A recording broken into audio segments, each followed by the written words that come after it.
Hello बच्चों, कैसे हो? आपका स्वागत है त्रिपाण स्टडी सेंटर में। आज जो हम करने जा रहे हैं class 11 history NCERT CBSE nomadic empire, जो कि काफ़ी महत्वपूर्ण है। कक्षा 11वीं इतिहास का जो है अध्ययन अवार साम्राज्य, और ये एनसीईआरटी पे आधारित है, जो कि 11वीं कक्षा के बच्चों के लिए है।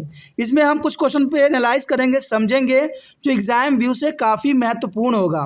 हमारा यहाँ क्वेश्चन जो हम करेंगे वो हिंदी इंग्लिश दोनों ही माध्यम में रहेगा, तो ये और भी आपके लिए महत्वपूर्ण रहेगा। तो हर एक क्वेश्चन को समझिए, देखिए और विचार कीजिए। लेकिन आपको पता है कि टॉपिक करने से पहले, क्वेश्चन करने से पहले एक बात जो मैं हमेशा कहता हूँ, जिसको आपको सोचना भी चाहिए, विचार भी करना चाहिए और इवन अमल भी करना चाहिए, वो ये है कि जब भी वीडियो देखिए पूरा देखिए, क्योंकि अधूरा जानकारी सदैव खतरनाक होता है। साथ में एक इम्पोर्टेंट बात ये भी रहता है, अगर आप पहली बार वीडियो देख रहे हो तो लाइक शेयर सब्सक्राइब करना मत भूलना, क्योंकि दोस्तों लाइक कीजिएगा तो बनाने वाले का मनोबल बढ़ता है, सब्सक्राइब कीजिएगा तो इससे ये होता है कि जब भी मैं कोई वीडियो डालूंगा उसका नोटिफिकेशन आपको समय रहते मिल जाएगा। और देखिए शेयर का मतलब ये होता है कि आपके थ्रू ना जाने किन बच्चों को हेल्प मिल जाए, ये आप भी नहीं जानोगे, इसलिए जो है आप शेयर जरूर करो, ठीक है। व्हाट्सएप स्टेटस पे भी लगाओ। दोस्तों एनएसएस सेंटर जो कई मानने में बहुत से बच्चों के लिए हेल्पफुल है, चाहे वो 8th क्लास हो, 9th 10th 11th 12th हो, चाहे वो एनआईएस बोर्ड के बच्चे हों, ठीक है, चाहे बीए एमए के बच्चे हो, सभी क्लासों के लिए कुछ ना कुछ जो है त्रिपाण एनएसएस सेंटर में उपलब्ध है। तो इसलिए आपके लिए ज़रूरी है कि आप सब्सक्राइब करके इसको चैनल को जो है सेव कर लो, नहीं तो बाद में अगर रिसर्च करोगे तो शायद आपको ये चैनल प्राप्त ना हो। तो इसलिए सोचना नहीं, विचार नहीं करना है, सब्सक्राइब करके जो है अपने पास सेव करना है। दोस्तों ये तो बात था आपके लिए, लेकिन आप देखते हैं हमारा आज टॉपिक क्या है। Today we discussion most important chapter है nomadic empire. This is the most important chapter for 11th history for the CBSE and NCERT syllabus here. Then the next question is arrive here is the most important.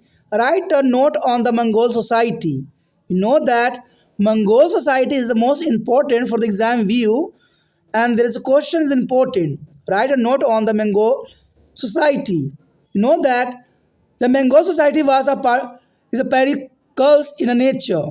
The Mongol society was a patriarchal in a nature, and the eldest male member was the head of family.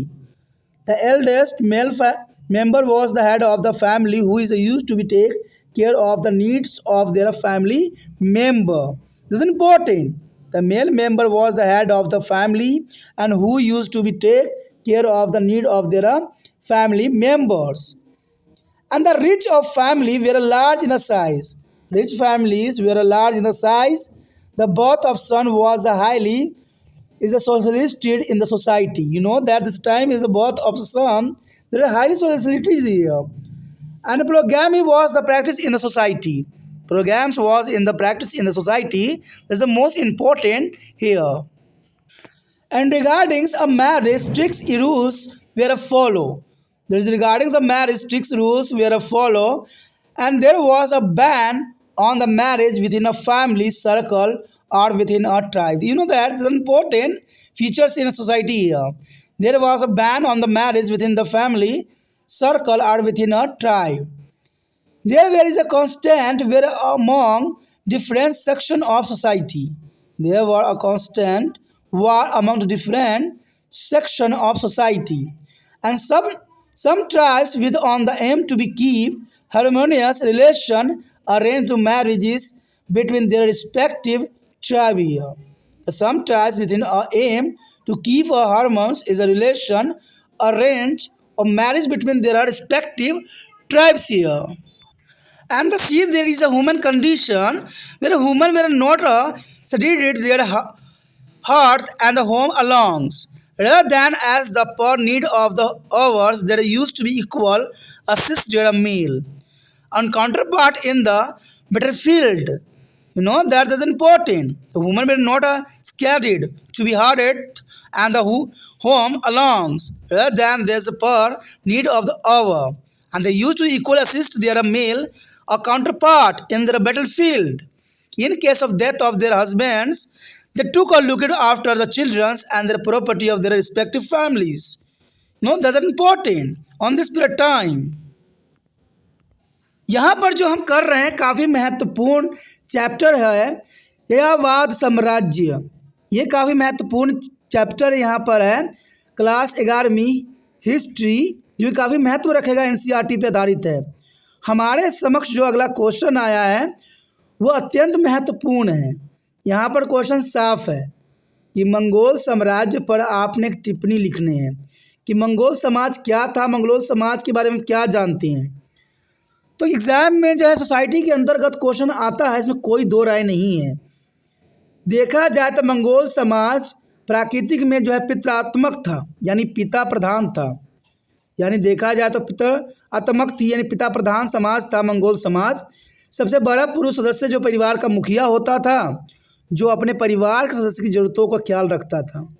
देखा जाए तो जो बड़ा पुरुष होता था वो परिवार के सभी सदस्यों को जो है ज़रूरतों को ख्याल रखता था, उनकी सारी आवश्यकताओं को पूरा करता था। कहते हैं अमीर परिवार आकार में बड़े होते थे, जो अमीर परिवार होते थे वो आकार में बहुत बड़े होते थे। पुत्र के जन्म का समाज में अत्यधिक स्वागत किया जाता था। तो ये हालत कहते हैं उसी तरह था जिसने हम हर एक समय काल में हमें देखने को मिला कि पुत्र को जन्म का समाज में अत्यधिक स्वागत किया जाता था। समाज में बहुविवाह प्रथा प्रचलित थी, ये भी बात काफ़ी महत्वपूर्ण है कि समाज में जो है बहुविवाह प्रथा प्रचलित थी। विवाह के संबंध में कठोर नियम का पालन किया जाता था और पारिवारिक दायरे और जनजातियों के बीच विवाह पर प्रतिबंध लगा दिया गया। तो देखा जाए तो विवाह के बहुत काफ़ी कठोर नियम का पालन किया जाता था। और अब कहते हैं पारिवारिक दायरे और जनजाति के भीतर विवाह पर प्रतिबंध लगा हुआ था कि कोई भी व्यक्ति पारिवारिक दायरे में विवाह नहीं कर सकता या अपनी जनजाति में विवाह नहीं कर सकता है। और ये विवाह के प्रति बहुत ही कठोर और दंडनीय नियम लगाई गई थी, जो कि काफ़ी महत्वपूर्ण था। देखा जाए तो समाज के विभिन्न वर्गों के बीच निरंतर युद्ध होते ही रहती थी। समाज के विभिन्न वर्गों में जो है युद्ध होना स्वाभाविक बन गया था इस समय। तो ये सोसाइटी की बहुत काफ़ी महत्वपूर्ण बात थी कि समाज के विभिन्न वर्गों के बीच निरंतर युद्ध होते ही रहते थे। कुछ जनजाति जैसे सहदालपूर्ण संबंध बनाए रखने के लिए और इसी के उद्देश्य से अपनी अपनी जनजाति के बीच विवाह की व्यवस्था करती थी। तो ये भी काफ़ी महत्वपूर्ण है। पहले विवाह पे उन्होंने प्रतिबंध लगा दिया, लेकिन कुछ जनजाति सदैवपूर्ण संबंध बनाए रखने के उद्देश्य से सदैवपूर्ण अपने ही जनजाति के बीच विवाह की व्यवस्था इन्होंने कर लिया था। तो देखा जाए ये समय की काल की जो है एक परिवर्तन देखने को हमें मिला। यहाँ पर महिलाएं अकेले घर और चूल्हे तक एकांत में नहीं थी, यानी इस समय सिर्फ महिलाओं को घर के चूल्हे और एकांत में रखने के प्रावधान नहीं थी। समय की ज़रूरतों के अनुसार वो युद्ध के मैदान में भी अपने पुरुष समकक्षों की समान रूप से सहायता भी करती थी। यानी इस समय काल में देखा जाए मंगोल सोसाइटी के अंतर्गत तो ये महिलाएं जो थे युद्ध में भी जो है पुरुषों के साथ कदम ताल कर रही थी। तो ये काफ़ी महत्वपूर्ण इस समय के बारे में बताया जा सकता है। देखा जाए तो अपने पतियों की मृत्यु की स्थिति में वो भी अपने अपने परिवार के बच्चों और संपत्ति की देखभाल करती थी। तो देखा जाए तो मंगोल में स्त्रियों की दशा काफ़ी महत्वपूर्ण थी।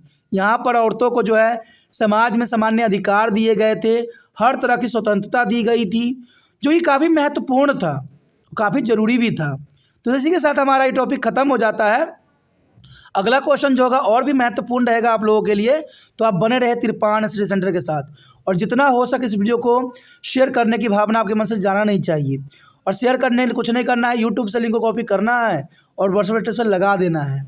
देखा जाए अगर आप ये भी कार्य नहीं करते, लेकिन एक कार्य करना आपको कभी नहीं भूलना चाहिए कि वीडियो को जो है हर एक क्वेश्चन को समझना है, उसको नोट डाउन भी करना है, क्योंकि लिखने से भी है जो हमें शब्दों का सही अर्थ समझ में आता है।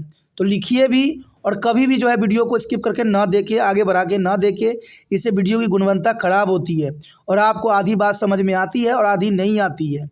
और आपको पता ही होगा कि अधूरी जानकारी सदैव खतरनाक ही रहती है, इसलिए अधूरा मत जानकारी रखिए, पूरा देखिए, नहीं तो नहीं देखिए। पूरा देखिएगा, समझिएगा, तभी आपको सही जो है वीडियो का महत्ता को समझ में आएगा। ठीक है, पहली बार मेरे चैनल पे आए हो, पहली बार वीडियो देख रहे हो, अगर समझ में आ रहा है, अच्छा लग रहा है, तो जनरल सी बात है दोस्तों, चैनल को सब्सक्राइब कर लीजिए। सब्सक्राइब कीजिएगा, तभी ही जो है आने वाला वीडियो का नोटिफिकेशन आपको मिल पाएगा। और आपको पता ही है कि तिरपान चैनल काफ़ी महत्वपूर्ण चैनल है। यहाँ पर 8th से लेके MA तक के बच्चों के लिए बहुत कुछ है। सोचना नहीं है, विचार नहीं करना है, अभी तिरपान चैनल को सब्सक्राइब करना है।